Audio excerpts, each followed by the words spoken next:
Bienvenue dans L'œil écoute, le podcast indépendant qui analyse notre rapport à l'image photographique et l'évolution du médium à l'heure de la suprématie du numérique et du digital.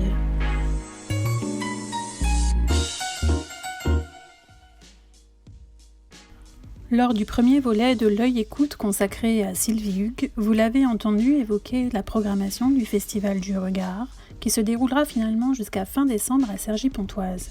L'ancienne directrice de la rédaction de Réponse Photo est également revenue sur les différents workshops qu'elle organise avec la photographe Flore pour faire accoucher les stagiaires qu'elle accueille des projets les plus prometteurs. Ce deuxième volet vous dévoile une facette plus intime de la femme et surtout de la photographe qu'elle est aussi. Si Sylvie Hugues a toujours été discrète sur sa pratique, nous découvrons que celle-ci a été incessante depuis son plus jeune âge. Avec Yannick Le Guillanton, elle se raconte et revient à la fois sur les livres qu'elle a déjà publiés, mais surtout sur El Pueblo, le travail récent et très personnel qu'elle a entrepris de mener à bien lors de sa résidence à la Fondation des Treilles. Elle explique comment elle vient puiser son inspiration dans un passé où la brutalité d'un licenciement professionnel a fait ressurgir la tragédie d'une enfance heureuse en Espagne, soudainement brisée par le drame. La photographie comme catharsis, comme outil pour se confronter aux souvenirs d'une histoire familiale. Écoutons le récit de Sylvie Hugues qui confirme sa passion pour l'écrit et la narration photographique et son souhait de la partager avec le plus grand nombre. Sylvie, vous êtes vous-même photographe. Vous avez présenté votre travail dans 2 livres. Le premier s'intitule « Sur la plage ». Il s'agit d'une sélection d'images qui ont été prises durant 9 années sur une petite plage du sud de la France, coincée entre la route et la mer, et qui a fait l'objet d'une exposition itinérante. Vous avez également travaillé avec Jean-Christophe Béchet sur un ouvrage qui s'intitule « Fraffort », du nom d'une usine désaffectée à Troyes, dans laquelle vous captez les traces des fantômes qui ont participé à l'essor de l'industrie textile. Pouvez-vous nous dire quelques mots sur ces 2 expériences de photographe et quelle place la pratique photographique occupe-t-elle dans votre vie professionnelle aujourd'hui ? Je n'ai pas fait une formation de photographe, je n'ai pas fait d'école de photo, mais j'ai toujours fait de la photographie en fait. Et si j'ai suivi effectivement un petit cursus photo aux cours municipaux d'adultes de la ville de Paris, mais j'ai toujours eu un appareil photo, enfin très tôt j'ai eu un appareil photo et j'ai fait de la photographie. Donc je commençais à travailler étant jeune, j'ai commencé à travailler sur des commandes, notamment de photos d'architecture, on va dire en semi-professionnel. Donc j'ai jamais abandonné la photo en tant que pratique, ça a toujours été un fil rouge pour moi.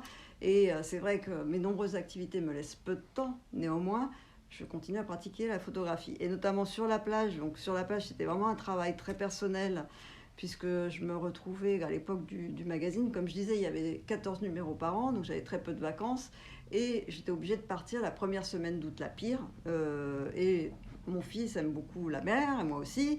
Donc j'y allais avec lui sur cette petite bande de sable, jusqu'au jour où je me rends compte que cette plage était un théâtre, où se déroulait une comédie humaine que j'avais envie de photographier, que j'ai photographié au fil du temps, sur plusieurs années, en argentique. Et j'ai eu envie de faire ce livre parce que ça me rappelait des choses de l'Espagne. Moi, je suis d'origine espagnole, j'ai vécu au bord de mer. Et du coup, j'avais envie de choisir des films saturés, envie de traduire ce qui se déroule sur une plage, les odeurs de monoeil, faire sentir tout cet univers-là de la plage et surtout les corps tels qu'ils sont. Ça, c'était un peu mon leitmotiv de l'époque parce que faut voir quand je sors le livre, c'est 2000, je vais un peu oublier, mais je crois que c'est 2006 de mémoire. Et du coup, on était en plein dans le numérique, dans les photos retouchées à outrance. Et j'étais un peu scandalisée de voir notamment des adolescentes qui faisaient des régimes drastiques pour ressembler aux filles des magazines. Ces filles, elles sont pas vraies. Enfin, je veux dire, elles n'existent pas dans la vraie vie. Et moi, quand je voyais les corps de la plage, que je voyais autour de moi sur la plage, il y avait des gros, des maigres, des bronzés, des pas bronzés. Et je me disais, mais ces gens-là, on les voit plus dans les magazines, on les voit plus. Et donc, il faut les montrer. Et voilà, donc j'ai fait un peu ce livre un peu comme une espèce de manifeste à mon petit niveau, pour montrer la vérité des corps. Enfin, ça m'importait beaucoup, et c'est pour ça que j'ai fait le travail en argentique du début, et l'exposition qui a tourné dans plusieurs festivals, elle est aussi tirée à la grandisseur en argentique. Il n'y a aucune retouche aucun avec des recadrage. couleurs assez fortes. Avec des couleurs très saturées, très vives, voilà, comme c'est le mois d'août sur une plage du sud, quoi, de la Méditerranée. Voilà, donc ça c'était sur la plage. Fraffort, c'est l'opposé. C'est-à-dire que le livre sur la plage est sorti aux éditions Filigrane. On l'a conçu entièrement avec Patrick Lebescon, l'éditeur.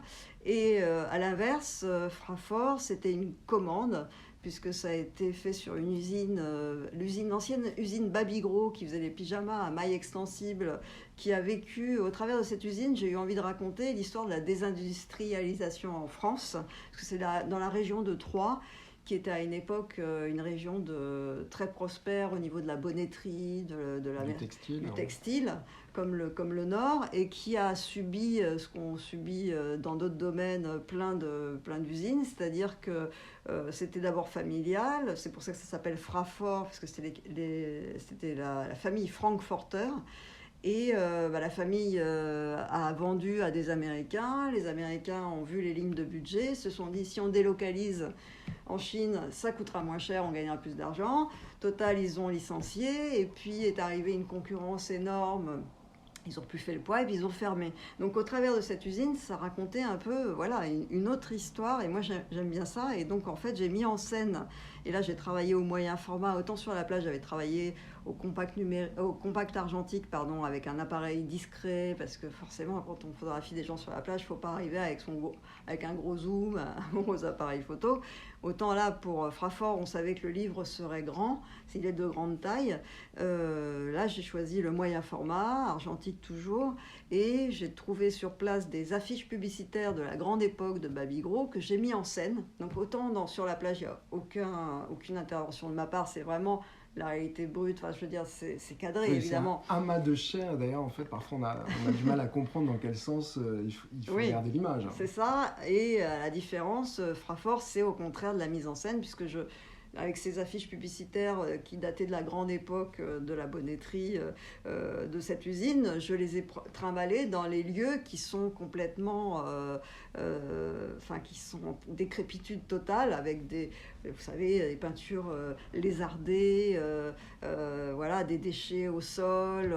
C'était une très belle usine, mais qui est devenue vraiment, c'était triste, mais en même temps, ce contraste entre l'image publicitaire et le cadre, le milieu, l'usine telle qu'elle était devenue, me semblait faire sens.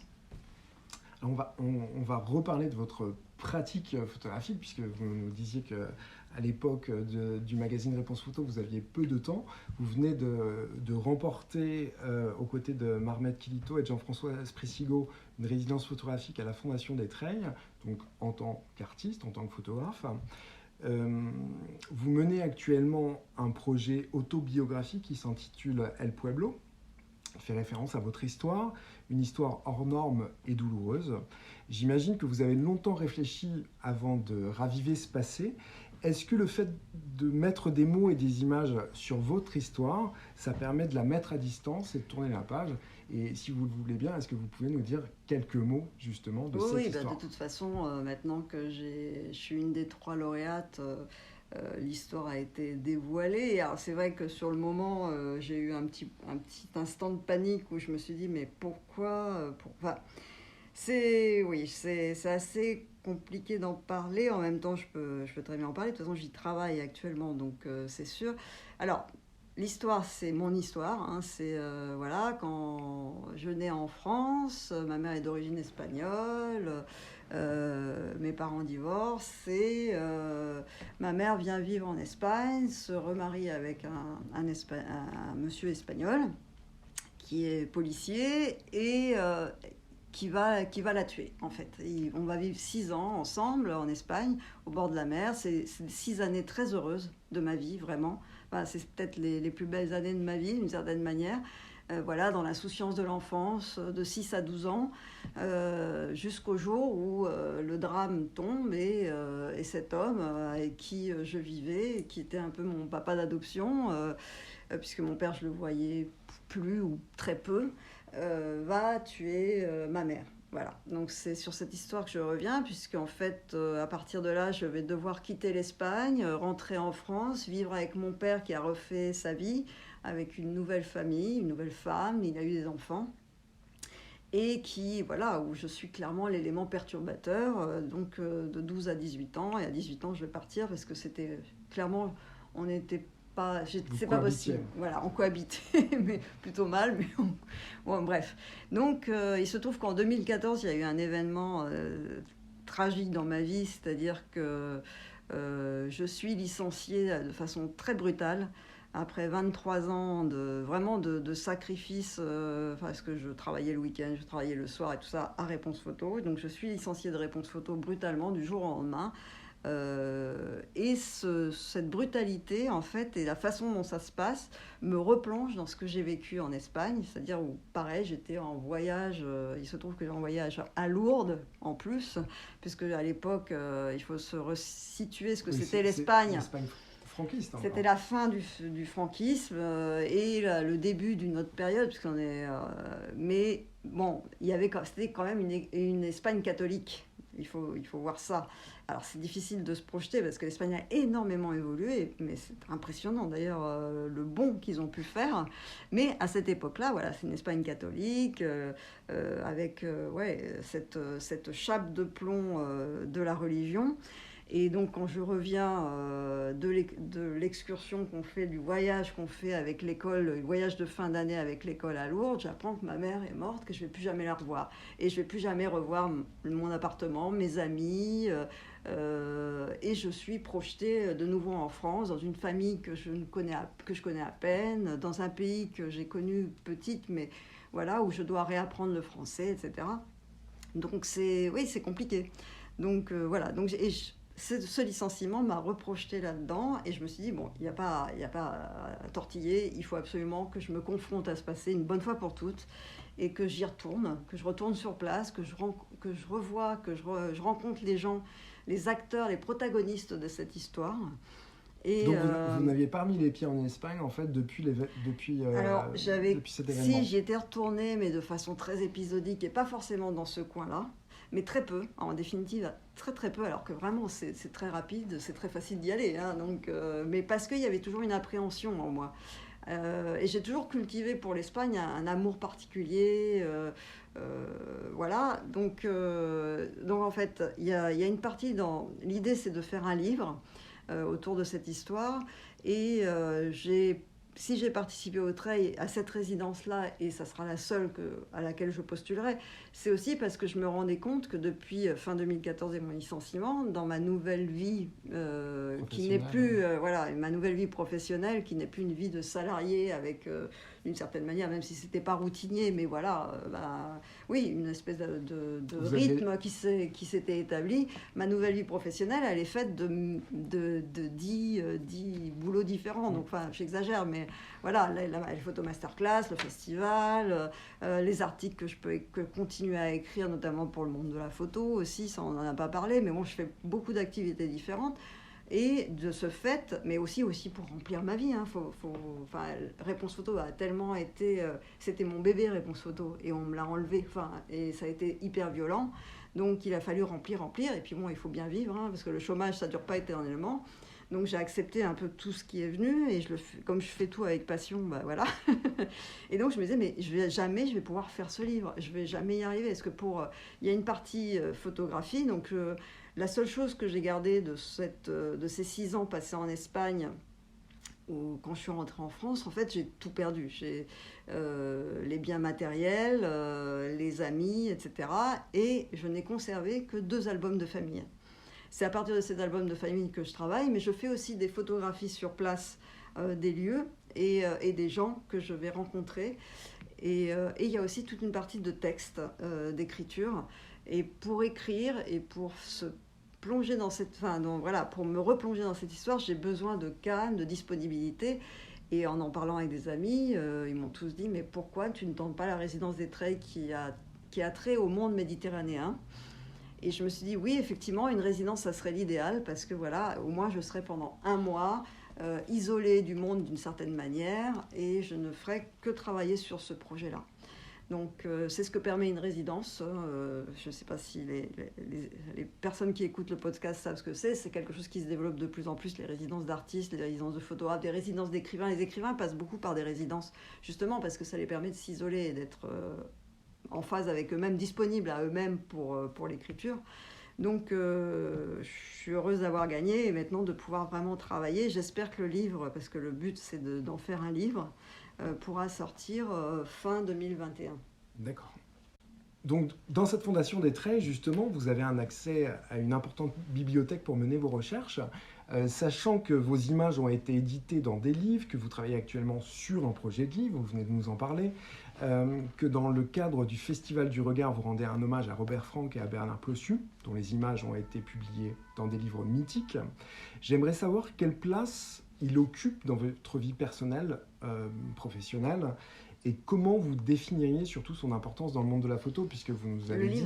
Le livre dans le monde de la photo. Sachant que vous l'avez déjà évoqué à plusieurs reprises, le livre, dans le domaine de la photographie, il est absolument capital. Pour moi, il est primordial. Et pour aller vite, on va dire que longtemps, il y a eu les photographes de l'exposition, les photographes qui pensaient grand format, c'est l'école de Düsseldorf, notamment les Allemands qui pensaient grand format, qui pensaient photo muséale pour aller au mur. Et il y a les photographes du livre, qui serait plutôt l'école japonaise, notamment au Japon, on fait la photo pour... Enfin, sa destination finale, c'est le livre. Ça a un peu changé, évidemment, maintenant. Tout se croise, on fait un livre, une exposition, tout ça se tient. Mais pour moi, le livre, l'édition photographique est fondamentale, vraiment. Enfin, alors après, moi, c'est vrai que je suis quelqu'un aussi qui vient de l'écrit. Le livre, c'est une narration. Et je suis bien dans cette forme livre, mais je pense que pour tout photographe, il est important. Alors, on le voit bien, c'est un peu le problème, c'est que tout photographe aujourd'hui veut faire un livre. Après, il y a tout ne se prête pas à faire un livre aussi. Le livre est aussi une carte de visite, hein, et finalement, c'est la seule chose qui reste après l'exposition. Et c'est surtout quelque chose qui reste, voilà, c'est ça, c'est ce qui reste. Donc, alors qu'une exposition, par définition, c'est éphémère, ça va durer 1 mois, 2 mois, au mieux 3 mois, enfin, c'est rare, mais... Voilà, donc le livre reste, et le livre... Mais c'est pas le livre pour le livre, c'est le livre aussi pensé en tant qu'objet, en tant que narration, avec son choix de papier, son choix de format. C'est-à-dire qu'au même titre que la photo est un objet, exactement, le livre devient un objet avec des images. Tout à fait, avec aussi comment on met... Quelle est la place du texte dans le livre ? Moi, c'est les questions que je me pose actuellement pour mon livre sur, justement, El Pueblo, sur mon histoire...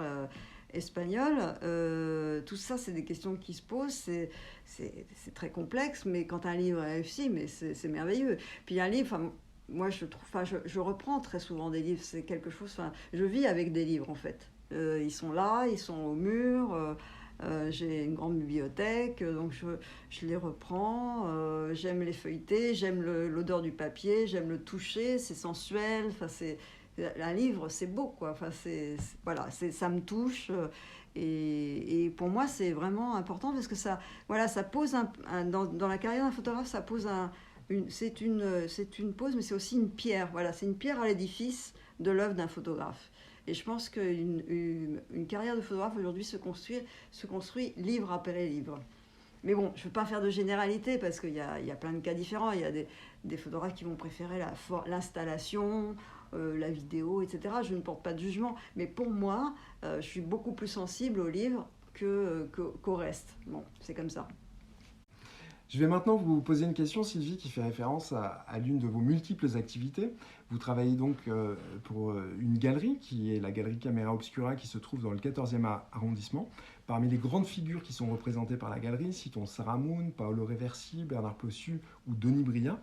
Quelle est selon vous la place de la photographie contemporaine aujourd'hui sur le marché et comment voyez-vous ce marché évoluer, sachant que j'imagine que dans les pages de réponse photo, vous vous intéressiez aussi peut-être un peu à l'incidence du marché? Ça a beaucoup changé ces dernières années. Enfin, en fait, à chaque fois, je cite cet exemple, c'est-à-dire qu'en 2004 est né le hors-série du magazine Réponse Photo, initié par Jean-Christophe Béchet, qui s'appelait « Où va la photo ?» Et 2004, c'était vraiment l'année charnière où, en fait, on voyait bien que le numérique était en train d'arriver et de tout absorber. C'était vraiment un tsunami. d'un côté au niveau de la technique et du côté de la photographie, la presse allait de plus en plus mal, passait de moins en moins de commandes aux photographes, parce qu'au départ quand même c'était la presse qui a fait vivre pas mal de photographes, et que le marché de l'art était en train de prendre une assise via Paris Photo. Et Paris Photo, ça devait être à ce moment-là, oui. On est passé du carrousel du Louvre au Grand Palais, ce qui était, c'est symbolique, mais voilà, tout à coup, on était sous la verrière du Grand Palais. Les galeries étaient sous la verrière du Grand Palais, et on voit bien que c'est devenu un événement majeur. Et il y a maintenant pas mal de foires photos dans le monde, et on voit bien que ce marché a pris de l'ampleur. Donc entre la fin de Réponse Photo de 2014, en ce qui me concerne, et aujourd'hui, 6 ans ont passé, où les choses ont pas mal évolué. On voit bien que le marché de l'art, c'est sûr, enfin le marché de la photographie a vraiment investi le marché de l'art, avec, d'une part, c'est bien parce que ça permet à des photographes de vendre des tirages, etc. Après, ça conditionne aussi un certain type de photographie. Et on peut aussi le regretter que certains photographes, qui ne sont pas des photographes de galerie, j'ai envie de dire, parce que je pense souvent à des photographes plus de documents, documentant le réel, eux ont du mal à trouver leur place, quoi. Et ça, c'est un peu dommage, parce qu'il n'y a pas quelque chose qui arrive à compenser tellement. Donc ça passe maintenant plus par des commandes. L'État est en train de se substituer un petit peu via le CNAP ou via des commandes publiques, mais il n'y en a pas encore suffisamment, via des appels à candidature pour participer à des festivals, ou via des bourses, des prix, des bourses. Il y a ça qui s'est mis en place, et heureusement. Ça a permis à ces photographes-là qui ne sont pas des photographes... Parce que tout le monde ne fait pas de la photo pour la galerie. La galerie, c'est quoi ? Souvent, je dis ça à mes stagiaires, parce qu'on se fait une idée très... Alors, c'est vrai que c'est beau, une galerie, avoir son tirage en galerie, c'est très valorisant. Mais une galerie, c'est quand même un lieu marchand, il ne faut pas l'oublier. Et donc, il faut imaginer qu'on fait une photographie qui va se retrouver après au-dessus du canapé ou au-dessus de la cheminée dans un appartement X ou Y. Donc, il faut imaginer que c'est une photo quand même qui doit être... pas une photo dérangeante, pas une photo peut-être trop sombre, pas trop dure, vous voyez. Après, il y a une forme de calibrage dans la recherche du collectionneur. Il y a un petit peu de ça, malgré tout. C'est pas péjoratif de dire ça, mais simplement, il y a des collectionneurs qui aiment la photographie, qui collectionnent. Alors, il y a des collectionneurs qui vont aller chercher certains types de photographies. Il se trouve que chez vous, là, je vois une photo magnifique de Mohamed Ali en noir et blanc. C'est pratiquement la photo la plus facile à vendre. Je suis contente de l'avoir là, parce que je l'aime beaucoup. Mais néanmoins, voilà, il faut voir ça. C'est que ce marché de la photographie qui devient de plus en plus important, parce que la presse est exsangue aujourd'hui, et que du coup, beaucoup de photographes vont vers les galeries. Mais il faut voir que les galeries, elles ont aussi des difficultés à vivre. Un loyer à Paris, ça coûte cher. Il faut vendre beaucoup de photos. Un stand à Paris Photo, ça coûte cher aussi. Donc ça veut dire qu'il faut vendre ces photos très chères. Et pour vendre des photos chères, il faut raréfier l'édition, faire de la photo un objet. Tout ça est très compliqué, et tous les photographes ne sont pas dans cette mouvance-là ou dans cette démarche-là. Donc ce qui est important, j'ai rien contre le fait que le marché de l'art, clairement la photo est en train à pénétrer le marché de l'art. Avec le corollaire qu'on peut regretter, c'est que du coup ça pourrait... On espère que non, parce que de toute façon, les photographes, on leur fait confiance. Ils sont divers dans leurs approches, et c'est très bien. Mais ils sont nombreux. Mais ça risque aussi d'un petit peu calibrer le regard, et fatalement. Alors, justement, par rapport à ça, par rapport à la standardisation, toujours à propos du marché, que pensez-vous de l'émergence de galeries d'art en ligne, telles que le propose par exemple Singular Art ? Est-ce que ça ne révèle pas une forme de mondialisation du marché, puisque la mondialisation, elle existe. Vous citiez tout à l'heure Paris Photo, qui est une foire d'art internationale de photographie qui est reconnue partout dans le monde et qui fait venir de nombreux collectionneurs, de nombreux acheteurs étrangers. Est-ce que vous croyez au développement de galeries numériques ? En fait, j'y croyais pas. Et je dois dire que depuis le confinement, j'ai l'impression que le basculement s'opère un peu plus rapidement. Les échos que j'ai de galeries, c'est qu'effectivement, récemment, ils ont plus vendu en ligne. Voilà, déjà il y a eu cette expérience. Il y a eu cette expérience du confinement qui a fait que forcément, ne pouvant pas sortir, les galeries étant fermées, il y a eu un marché qui s'est fait quand même via les sites internet des galeries, etc.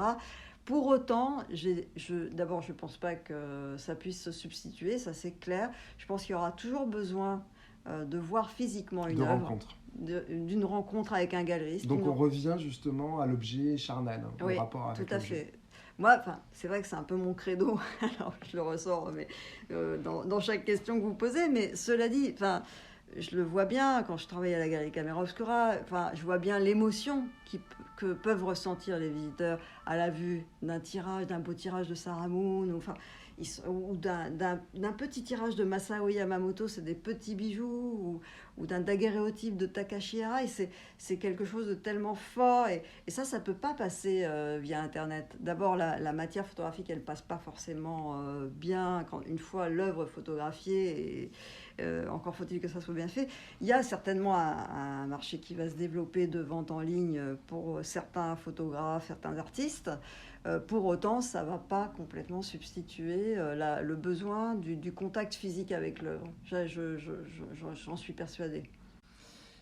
Alors Sylvie Hugues, vous êtes une véritable femme orchestre de la photographie avec de multiples talents puisque votre carrière embrasse l'ensemble du médium, depuis la création de l'image jusqu'à son exposition, sans oublier le livre bien évidemment.